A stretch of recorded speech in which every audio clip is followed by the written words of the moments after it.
Paul Brunton explains the world's perennial wisdom.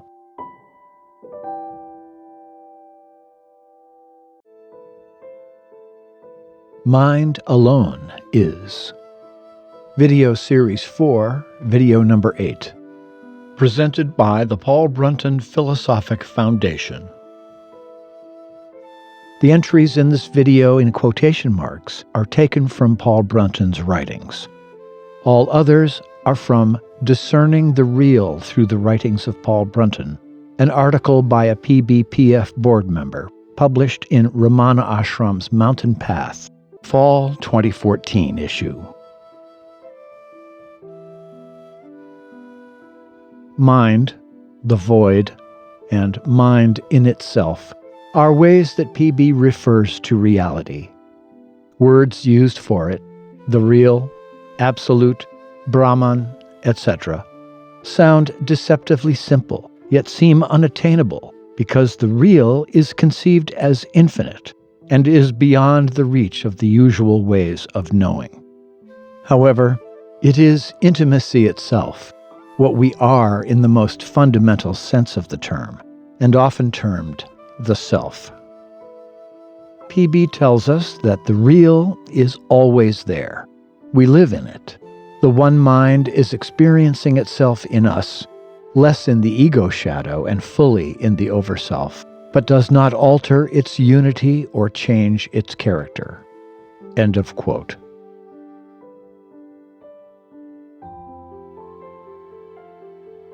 Mind is concealed in our experience as the substance of all forms, or, using a movie analogy, it is like the screen, itself present but undetected so long as the superficial images mesmerize the unenlightened viewer.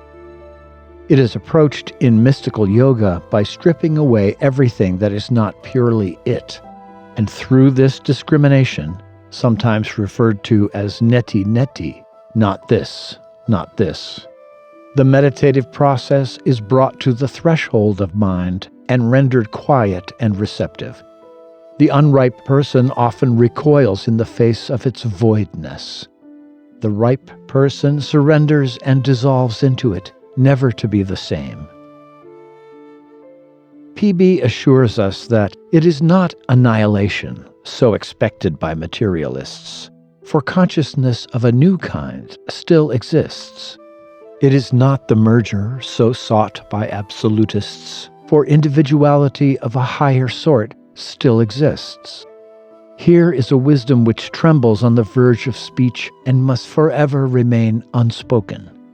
It is a state of beautiful quiescence, not of emotional rapture. No egoistic excitement may enter that holy shrine. End of quote.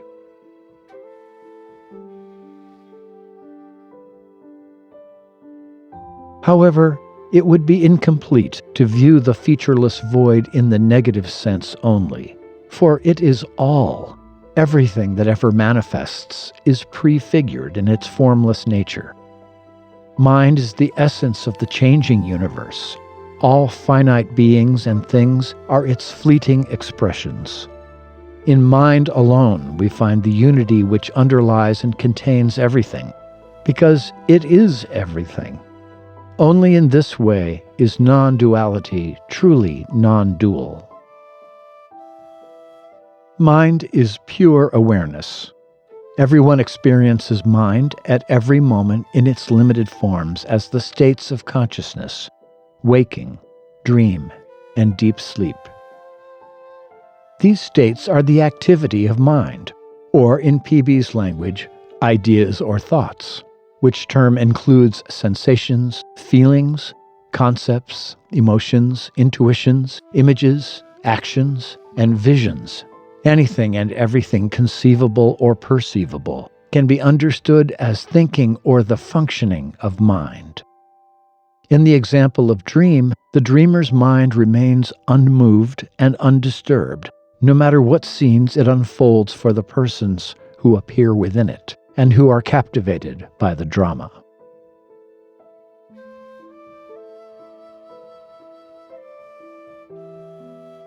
Similarly, These ever-shifting movements of thought occupy the whole of a person's wakeful life, and the exclusive attention to the variety of these idea images keeps one from becoming aware of their source, the mind. PB says that if we wish to understand aright, then we must rise from the corporeal flesh to the celestial idea, from the crude and exploded notion of matter to the refined and sure notion of mind, from the guidance by inferior feelings to guidance by superior intelligence. End of quote. When we become more interested in the source of thought than in the thoughts themselves, we begin the journey home.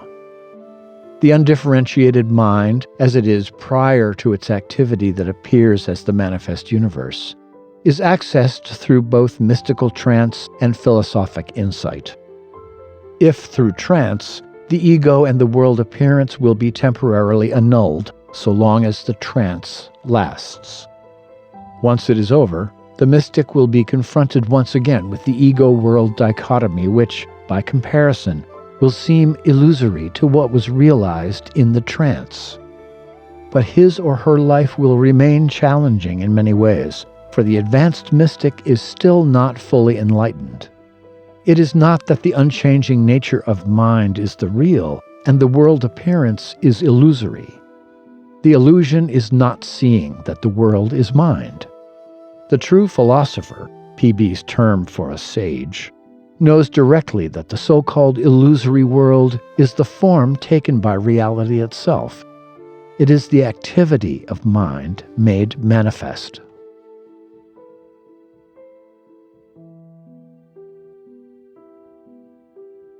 In a quote, PB describes, "The term insight is used for it primarily because the one who possesses it can see what is, not merely what appears, can see into the inner reality behind the world appearance, which our image-making faculty has superimposed upon it, can clearly feel the eternal life essence within all the transient planetary forms.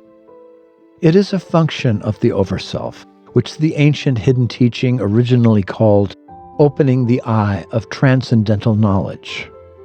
End of quote. This is the insight of the sage, and he or she permanently lives the realization that mind alone is, and all appearances are appearances of the real. As the Maharshi said when asked, "It, the world, is unreal if viewed as apart from the self, and real if viewed as the self." It follows that the sage has a compassionate and creative orientation to the world that is very different from the post-trance behavior of the mystic. For when we realize that the world is the incarnation of the real, when we realize that the vast universe is a presentation by the mind to the mind, the tendency to leave the world leaves us. If a sage should choose to teach the illusory nature of the world rather than its reality, it is to help aspirants break their bondage to appearances, especially their identification with the body thought as something externally and independently real or material. It is a method to encourage practitioners to shift their attention to the unseen reality.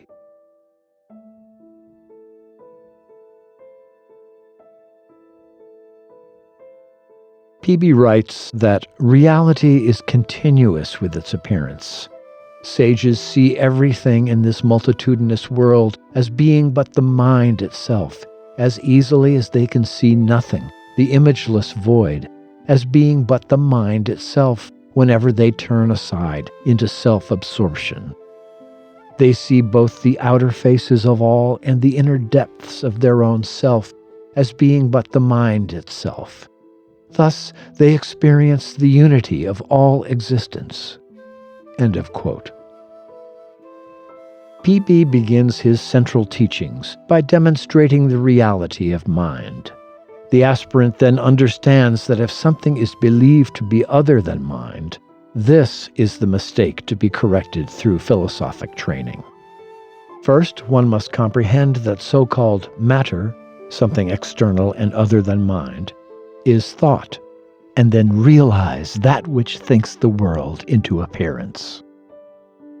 Duality is the illusion that dissolves for the philosopher sage. When we are able through this path to liberate all dualistic conceptions, however subtle, which put spirit in contrast to matter or to illusion, we transcend the greatest fallacy that has ever dominated humankind, and thereby attain permanent peace.